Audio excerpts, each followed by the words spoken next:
안녕하세요. 김영로 TV의 날짜 이야기입니다. 오늘은 2월 23일이 되겠습니다. 2월 23일은 오늘의 소사를 가만히 들여다보니까 이게 1904년에 한일의정서가 체결이 된 날입니다. 이 한일의정서라고 하는 것은 이제 러시아하고 이제 일본이 이제 러일 전쟁을 이제 벌였죠. 그런 분위기 속인데 이제 그 조선이 그야말로 이제 자꾸 이제 친러적인, 그러면서 중립이라고 말을 하지만 친러적인 그런 그 입장을 자꾸 취하기 때문에 그것을 통제하기 위해서 일본 제국이 조선을 그 자기네들의 세력권에 넣기 위해서 바로 그 1904년 2월 오늘 그 왕궁을 공격을 하고 점령을 해서 강제로 이제 조약을 체결한 것이 바로 한일의정서가 된다라는 것이 그 주요 내용이 되겠습니다. 뭐 그보다 앞서서 이제 1800 1896년이죠. 1896년에 이제 어, 고종이 이제 아관파천을 이제 하게 됩니다. 상당히 이제 장기간 그 아라사 러시아 공사관에 가서 이제 일국의 왕이 이제 기거를 하면서 나라를 통치하는 그런 그 희한한 구조의 그 정치 그 상황을 맞이했었는데, 뭐 어느 경우든 뭐 우리나라를 와서 그 강제로 어떻게 하려고 하는 건뭐 배제를 해야죠, 사실은. 그것을 뭐 원하는 것이 아니고 그때 당시에 국제 정세를 제대로 읽고서 제대로 대처를 했었으면 하는 그런 아쉬움이 있습니다. 하여튼 어, 자꾸 그 남하하는 그 러시아를 저지하기 위해서 어, 영국과 일본이 뭐 영일동맹을 맺는다던가 뭐 여러 가지 그런 그 이제 조치를 취하고 있는데, 조선이 같이 좀 협력을 해줬으면 좋겠는데 이제 그걸 그때 당시에 안 했던 거예요.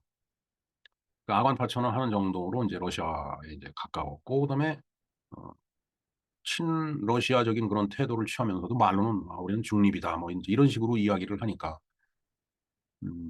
그때 이제 일본이 야 이거 조선을 이대로 둬서는 안 되겠다.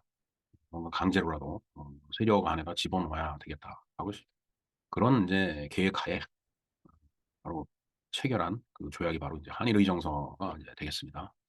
물론 뭐 이게 한일협정 때 다 무효화 선언은 됐지만은 뭐 그렇다라고 해서 과거에 있었던 그 조약이 없어지는 건 아니죠.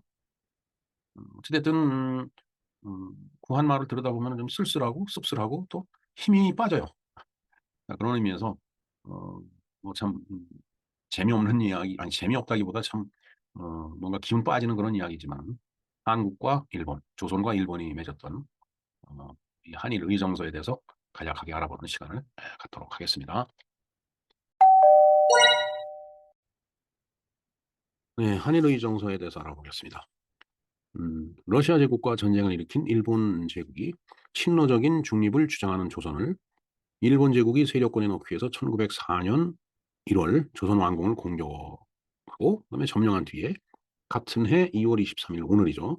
강제로 체결한 조약이다 이렇게 되어 있네요. 친러적인 중립.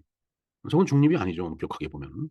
음, 그 지난달 그 30일 날 영일동맹에 대해서도 그 말씀을 드릴 때 결국은 부동항을 찾아 계속 남쪽으로 이 세력을 확장해 내려오는 러시아를 차단하기 위해서 이제 음, 영국은 정말 이 먼 그 극동까지 와갖고 조선의 거문도를 점령한 적도 있었고, 이제 그러다 보니까 이제 세력 균형을 맞추기 위해서 일본의 힘을 이용한 거라는 얘기죠. 이것도 뭐 다 그런 맥락이라고 봐야 되겠죠. 예. 자, 이지훈과 하야시 곤스케 명의로 공수동맹을 전제로 일본이 조선을 협박하여 공수동맹을 전제로 6개의 조항으로 한일 의정서가 체결이 되었다. 이지용이라는 사람은 을사조약 체결 시 내부 대신, 음, 대원군의 종손, 고종의 오촌 조카. 음, 뭐 을사오적이죠. 하야시 곤스케는 일본의 외교관이고 남장이고 한일 의정서와 제1차 한일 협약 을사조약을 주도해서 이제 체결을 했다라고 되어 있습니다.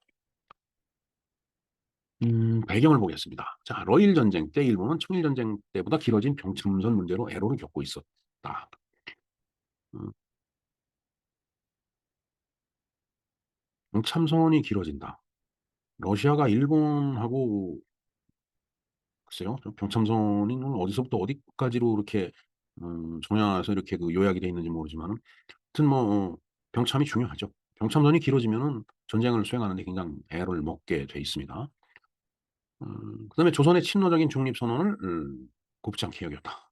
뭐 당연히 그렇겠죠. 예.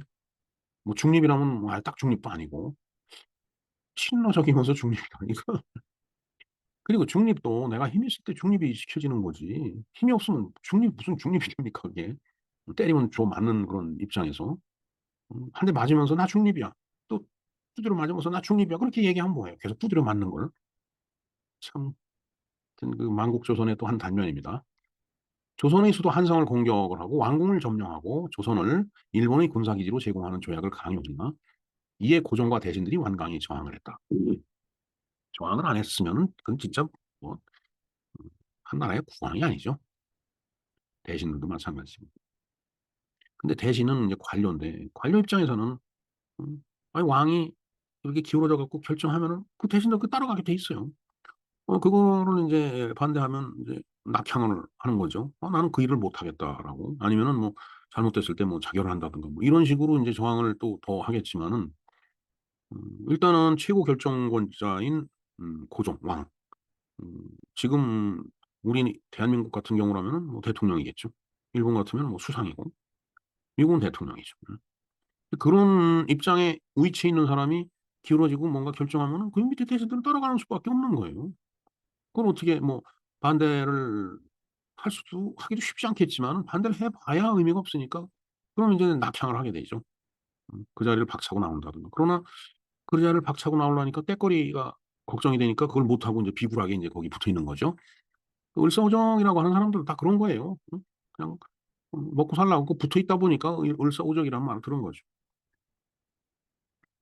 일본 정부는 1904년 1월 16일 제46호 외교문서에서 이근택 일파가 반대하며 이용익이 주저하고 있어서 애로가 많다는 보고를 받게 됨에 따라 이용익을 인제 납치를 하고 이지용계는 이지용에게는 1만 원 1만 엔을 주어 매수를 하였으며 1만 엔 지금 한 돈 10만 원쯤 될까요? 그때 당시 뭐 10만 원이면 큰돈이었죠 하기사. 이근택은 주한 일본공사가 협박하여 태도를 바꾸게 했다. 이제 55호 외교 문서에 이렇게 인제 나타나 있다라는 얘기죠. 이용익은 인제 납치인데 이용익이 제가 고등학교 다닐 땐가 이 역사 드라마 라디오 드라마죠. 음 그걸 들은 적이 있었는데 그때 이지용이 상당히 그 아주 의리파고 뭐 그런 사람으로 이렇게 묘사가 되더라고요. 고성전문을 지은 사람이죠. 뭐 이 뒤에 조금 이따 설명이 나오겠지만은. 자 그에 따라 이지용, 이근택 등이 고종에게 한일 의정서를 속히 체결해야 한다고 상소를 올렸다. 제 83호 외교 문서입니다. 이근택은 을사오적 중 하나로 을사오적 을사조약 당시 군부대 시인이네요. 이용익은 정치인, 관료, 외교관인데 음 보성 전문의 설립자고 대표적 친러파 관료. 그러니까 친러파니까 뭐 일본 쪽에서 하는 거에 대해서 그렇게 탐탁치 않게 뭐 반대를 이제 하는 거죠 그야말로. 뭐 그러나 인제 협박에 의해서도 태도가 바뀌고 또 돈에도 매수되고 음 참 그러니까 그 음 "두 임금을 모실 수 없다."라고 하면서 목숨을 내놓는 그런 신하 뭐 사육신이라든가 그다음에 이런 그 역사적 인물들 참 좀 쉬운 얘기 아니죠. 예. 지금 만일 우리가 그런 입장에 처하게 된다라면은 다들 그래 나는 그야말로 음 그 내가 지킬 것은 지키겠노라. 목숨을 내놓고 그렇게 예 이야기할 수 있는 사람이 과연 얼마나 될까요? 우리 눈앞에 현실이 아니라고 뭐 역사적인 사실을 놓고 막 욕을 하고 하는데 물론 저도 마찬가지입니다. 언젠가 한번 그 페이스북을 처음 시작할 때 인제 누가 그런 얘기를 막 하더라고요. 일본의 앞잡이가 됐느니 뭐니 그래서 내가 그렇게 이야기하는 분은 그들이 협박을 해서 목에 칼이 들어오는 그런 절체절명의 순간이라면 지금과 같이 똑같이 얘기할 수 있겠느냐라고 하니까 한참 뒤에 답변을 썼는데 음 못할 것 같더라고요. 그냥 그런 겁니다. 참 말로 하는 거하고 이게 똑같지가 않아요. 자 조약 전문을 볼까요?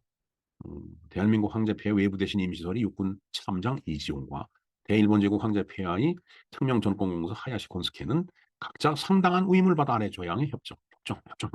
바로 저겁니다. 위임을 받은 거예요. "그래 가서 짐의 뜻이 이러니 네가 그렇게 하고 와라."라고 그 얘기를 듣고서 이걸 한 겁니다. 예를 들어 짐은 결코 반대하노라 그러면 그 관료가 어떻게 가갖고서 찬성을 하고 오겠어요. 끝까지 반대를 하겠죠. 그게 그 결정권을 쥐고 있는 의사결정권자와 그 밑에서 업무를 보조하는 참모와의 차이다. 보면 되겠습니다. 자, 제1조 보겠습니다. 한일 양제국은 항구 불역할 친교를 보지하고 한자로 써놨습니다. 동양의 평화를 확립하기 위하여 대한제국 정부는 대일본 제국 정부를 확신하고 시정이 개선에 관하여 그 충고를 들을 것. 그러니까 이런저런 얘기하는 걸 잘 들어라 이런 뜻이죠. 제2조 대일본 제국은 대한제국의 황실을 확실한 친위로서 안전 강령하게 할 것. 안전과 강령을 지켜주겠다. 꼬시는 거죠. 제3조 대일본 제국 정부는 대한제국의 독립과 영토 보전을 확실히 보증할 것. 이게 좀 웃기는 거죠. 응? 독립과 영토 보전을 보증한다. 그러니까 나중에 이제 이게 조금 더 가면은 이제 을사조약, 그다음에 한일 합방 이렇게 이제 흘러가는 거라고 보면 되겠습니다. 제4조 제3국이 침해나 혹은 내란으로 인하여 대한제국이 황실 안녕과 영토 보전의 위험이 있을 경우에는 대일본 제국 정부는 속히 임기응변에 필요한 조치를 행할 것이며 그리고 대한제국 정부는 대일본 제국 정부의 행동이 용이하도록 충분히 편의를 제공할 것. 일본 제국 정부는 전항의 목적을 성취하기 위하여 군략상 필요한 지점을 임기 수용할 수 있을 것. 자, 그러니까 여기서 삼국의 침해. 이 삼국은 이때 봤을 때 중국 아니면 러시아겠죠. 음, 뭐 영국이 쳐들어올 수도 있겠죠. 그러나 영일동맹이라는 걸 맺었기 때문에 영국이 쳐들어오는 것에 대해서 아마 물론 그런 역사적 사실은 없지만 물론 거문도를 점령하는 사실은 있지만 그거는 이제 좀 의미는 다른 거고. 어, 제3국이 침략을 했을 때 황실 안녕과 영토 보전을 해주겠다. 이 참, 이때 나라 다 팔아먹은 거나 다름없는 거예요. 혹은 내란으로. 이건 아마 동학난을 얘기를 한 것 같아요. 참 답답한 얘기입니다. 제5조 대한민국 정부와 대일본 제국 정부는 상호 승인을 경유하지 아니하고 후래의 본협정의 취지에 위반할 협약은 제3국 간에 정립할 수 없을 것. 뭐, 뭐, 뭐 일종의 그런 조건을 이제 세워놓은 거라고 보고 제6조 본 협약에 관련된 미비한 세조는 대한제국 외부 대신과 대일본 제국 대표자 사이에 임기 협정할 것. 광무 8년 2월 23일, 메이지 37년 2월 23일로 그래서도 이제 볼 수 있지만 1904년이 되겠습니다. 그게. 자, 이 한일의 이정서에 대한 그